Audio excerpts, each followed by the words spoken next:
Didik TV KPM. Okey, cikgu teruskan, Sean. Ya, cikgu. Okey, cikgu harap murid-murid di luar sana pun bersedia untuk tajuk seterusnya. Okey, sektor dalam teknologi hijau. Okay. Yang pertama, ia memfokuskan penggunaan tenaga alternatif yang bersih, bebas karbon yang dapat menggantikan bahan api fosil.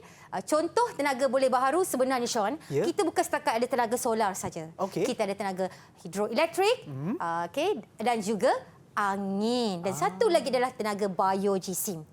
Itu adalah semua tenaga yang boleh baharu. Sektor yang pertama adalah sektor tenaga. Sektor kita yang kedua adalah sektor pertanian dan perhutanan, di mana berfokus kepada pengawalan gas karbon dioksida dalam udara. Kita nak kawal karbon dioksida tidak dibebaskan dengan banyak sebenarnya dalam udara sebab tak bagus sebenarnya. Menekankan penjagaan nutrien tanah. Macam tadilah.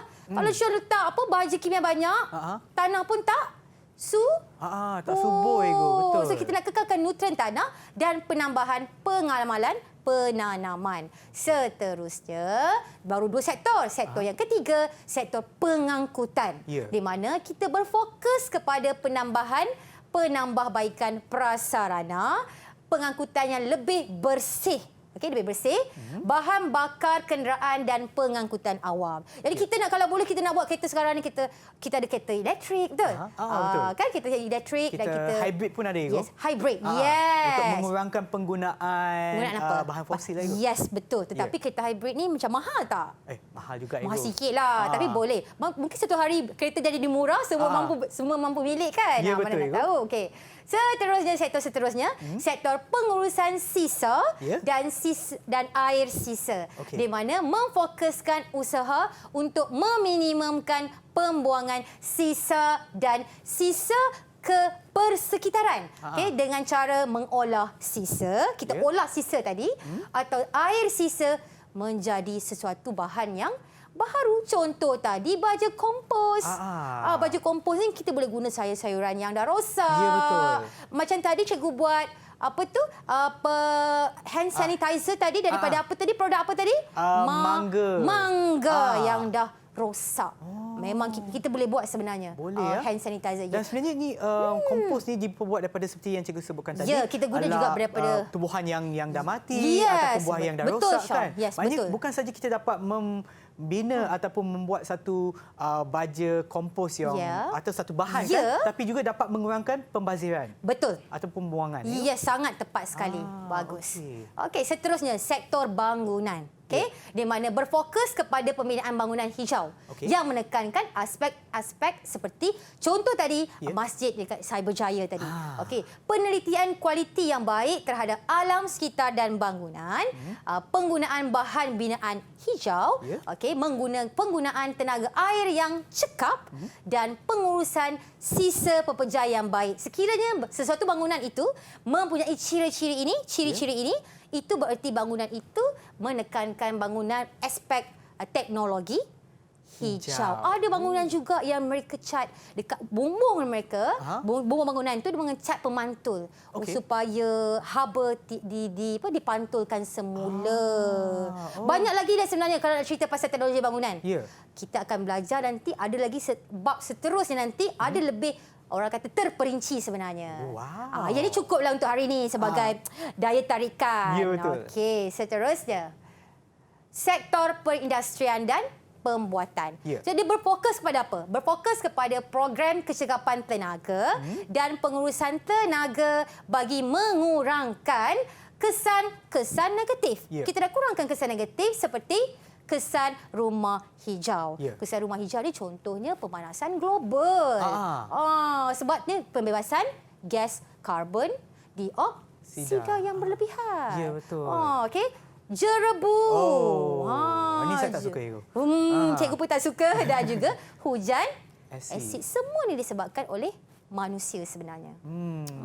Dan seterusnya, sektor teknologi maklumat dan komunikasi, ataupun kita panggil istilah dalam ringkasnya adalah TMK, di mana dia berfokuskan pengamalan TMK hijau dalam pembuatan, reka bentuk, penggunaan dan pelupusan peralatan komputer. Seterusnya, mengurangkan penggunaan bahan berbahaya dengan menggunakan bahan terbiodegradasi.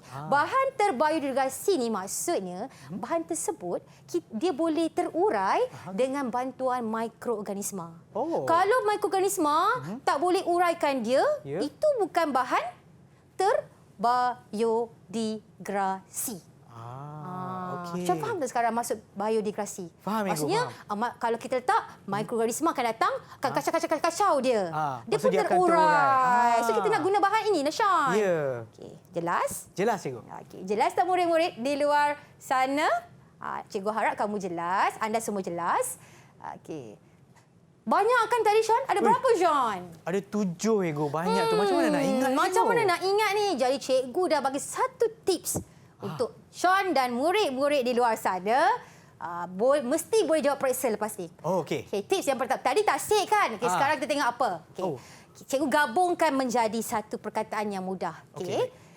Tenaga. Tenaga kan? Kita angkut. Tenaga kita angkut. Sisa bangunan industri. Sisa bangunan industri. Ada bangunan industri, sisa dia kita angkut. Pertanian dan juga pertanian TMK. So cuba Sean baca.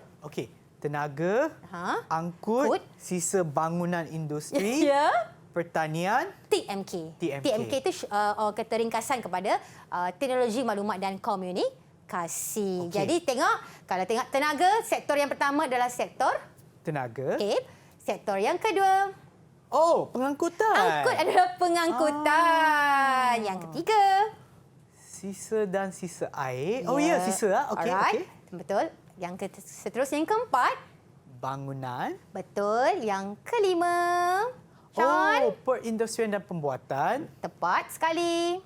Yang keenam, pertanian dan perhutanan. Ya, dan yang terakhir, TMK itu teknologi maklumat dan komunikasi. Jadi, mudah untuk kita ingat ketujuh sektor tadi. Ibu lagi senang nak ingat. Kalau kita nak ingat yang perkataan yang panjang-panjang tu susah. Susah. Cikgu sendiri pun susah. Masa cikgu zaman sekolah-sekolah dulu pun susah nak ingat. Tapi bila ada teknik mengingat ini, dia memudahkan guru dan juga murid. Ya, betul. Cikgu harap murid-murid di luar sana pun mudah untuk mengingat tips ini. Semestinya boleh. Boleh, mesti boleh. Okey.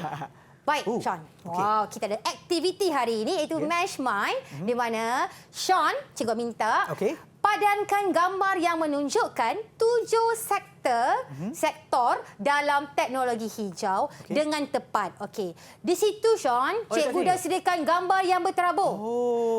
Tadi cikgu sengaja tak letak gambar dalam slide supaya Sean faham dan Sean boleh terjemahkan dalam bentuk gambar. Saya cuba. Sekarang Sean tengok baik-baik. Sean kena pasti sektor yang mana menunjukkan gambar yang mana. Okey, mula Sean. Boleh mula. Mungkin kita mula daripada atas, Cikgu. Terpulang pada Sean. Sektor bangunan. Ya, di mana? Ini saya rasa kena ada bangunan lah, Kak Cikgu. Sektor bangunan. Secara logiknya, ini dia. Sektor bangunan dekat sini. Tepat sekali. Sektor pertanian dan perhutanan. Ya. Yang ni mungkin saya rasa kata kunci ataupun dia punya panduan tu adalah berdasarkan gambar yang ada pertanian dan perhutanan. Mesti ada hutan. Ini tak ada hutan. No. Itu tak ada hutan. Yang ni, Cikgu. Alright, betul. Tepat sekali, Sean. Mungkin kawan-kawan saya yang tengah tengok dekat rumah tu boleh cuba untuk jawab juga dapat ke tak. Seterusnya, sektor perindustrian dan pembuatan.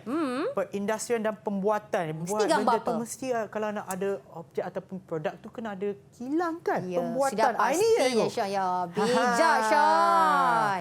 Okey. Tinggal lagi 4. Kita ada 4 gambar. Sektor tenaga. Sektor tenaga. Tenaga, sumber tenaga boleh baharu. Ya, betul. Sumber tenaga, Ibu, kita ada yang boleh diperbaharui kan, Ibu?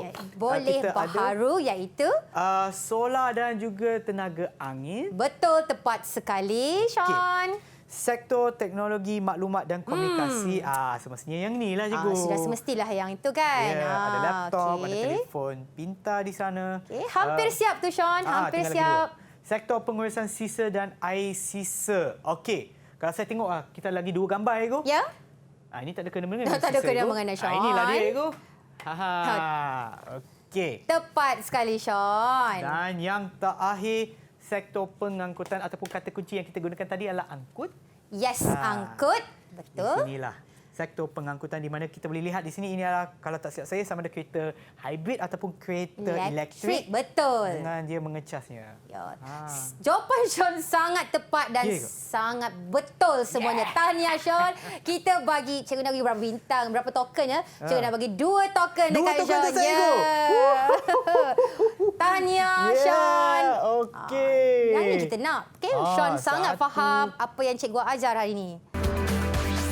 Didik TV KPM